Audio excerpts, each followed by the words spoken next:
Good morning, everybody. How you doing today? My name's Andrew. Hi, I'm Daniel. Hi, I'm Joel. I'm Gavin. And we're some of the Veggie Boys. We want to thank you for stopping by. If you're new here, consider subscribing because we can do a lot of things on the farm, but one thing we can't do is grow this channel without your help. Welcome back, everyone. To get started this morning, we have to go get some sawdust.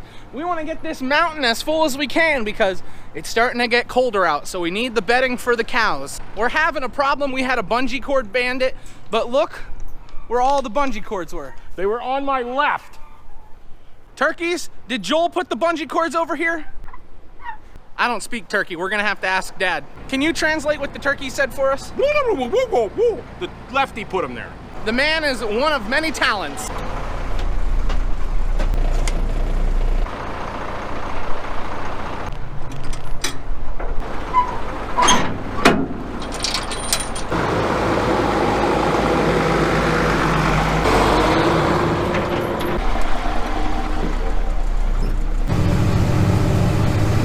The place we're going is about 25 minutes away. We have to go up and over a mountain. Normally it's two people that go. We've had one person go sometimes, but there's a giant hopper that we get the sawdust out of, and sometimes it doesn't come out. So it's best to take two people, otherwise you'll be there for a lot longer than you need to. I don't know if you can see all the wood that's out here, but the place we're at, they do wooden flooring, and a byproduct of all that wooden flooring is sawdust. They have a vacuum system inside their shop over here, and it sucks up all the sawdust into the giant hopper that I'll show you next. I said a giant hopper, but it's honestly not too, I don't know, actually it's pretty big. But this is all full of sawdust, and then up in there, there's hydraulic controls that open that door, and there's even a vibrator on it that helps to shake the sawdust out. It's not easy to get out sometimes because it gets really hard packed.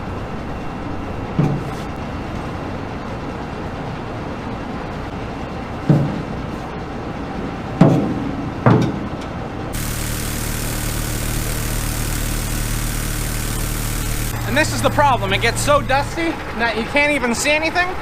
So sometimes you overfill your truck and make it look like a camel. See, it's just like a fog.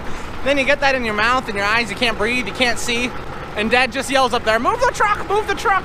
Move the truck. It's so dusty, it's getting in my eyes. Close your eyes. Move the truck. Well, as you can see, Dad turned it into a camel.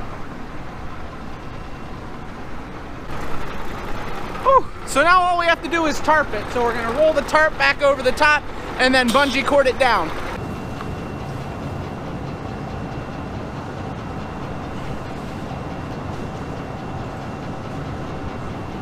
Woo, dusty.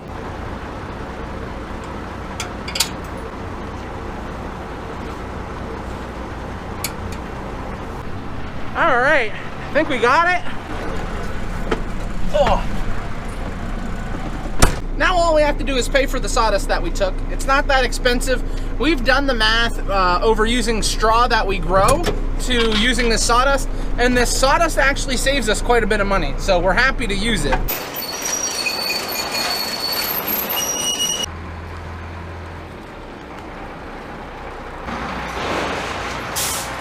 What on earth were you doing? You just backed into the hay wagon. What hay wagon? If you guys remember, we were talking in a previous video about our silage and how we were having trouble with it. We were having a little bit of trouble with mold in our silage, and it's all been done away with. It was just the end of the bag, so we're really happy about that. We've been working in the farm market. We've been taking care of animals. Dad and I had to get the sawdust. As we get closer and closer to winter, we start getting away from the outside jobs. You see that tail going, Daniel? That's a happy baby right there. Yep. Don't you just love the sawdust in these pens? Yep, keeps it nice and dry. Something you need to do with calves is keep them dry, and that's another reason why we love this sawdust, because it helps prevent disease, stops them from getting sick because their pens are nice and dry.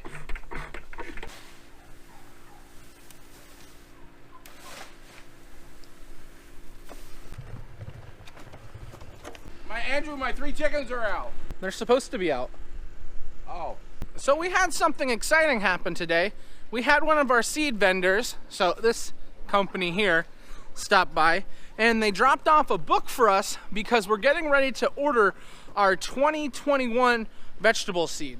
So that is exciting. We get vegetable seed from a few different companies. We get our pumpkins from one place.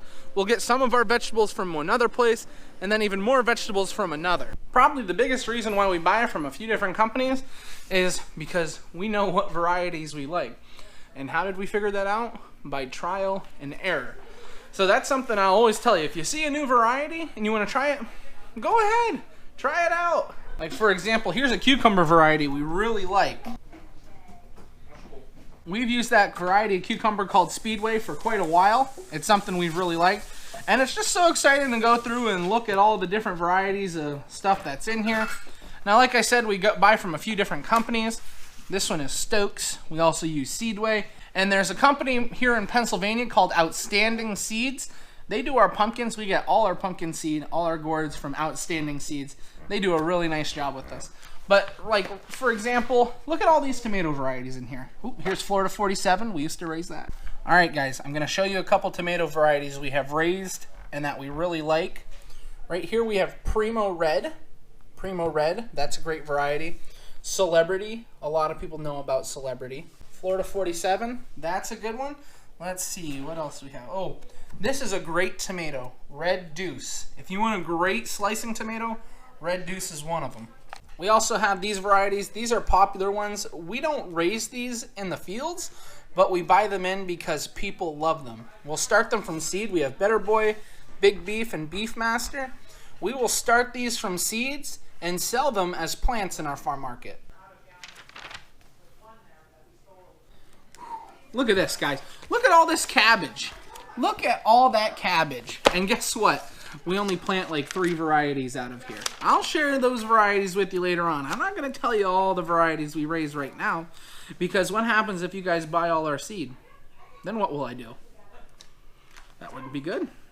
So in the previous video that you guys were with me, we were talking about sending feed and moving the feed room. Right here is where we used to have those feed bins. As you can see, there's now a giant pallet of feed. We just wanted to get a month ahead of our feed in case there's a shortage coming from the plant that we get our feed from. We don't want to have to worry about that, so we're a month ahead to make sure that we don't have to worry about the horses.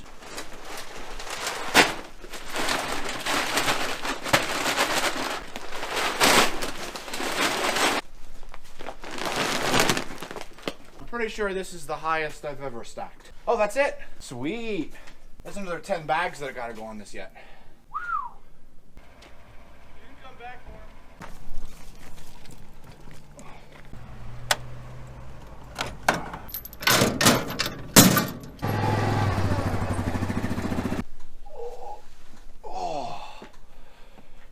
Don't get old, kids.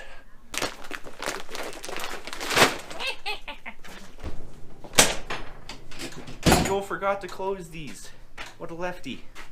Horses we have to keep in are Duke and Atlas and Apollo. The rest we can all turn out.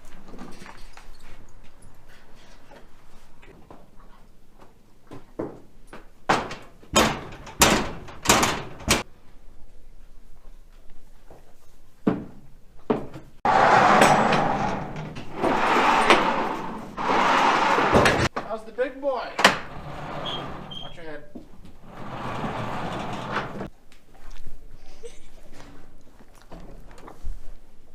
And then, of course, there's my horse, Obi. One of these days, Andrew's going to give me the camera when I start feeding, and I'll be really interesting to show you guys when we let the horses in. If you look, all of them have their own stalls, and they all know that that's their stall. So when we really let them in, it's a whole herd coming in. It'll usually be between 9 and 14 horses coming in, and they will all go into their own stalls on their own. It's really cool to see. So one of these times coming up, he'll have to record that. Mateo! Alright, use that as an excuse. Alrighty guys, dinner is almost ready to be put on the table. I just want to show you, we got everything lined up. But look what we're having. We're having meatloaf, corn, and potatoes, right?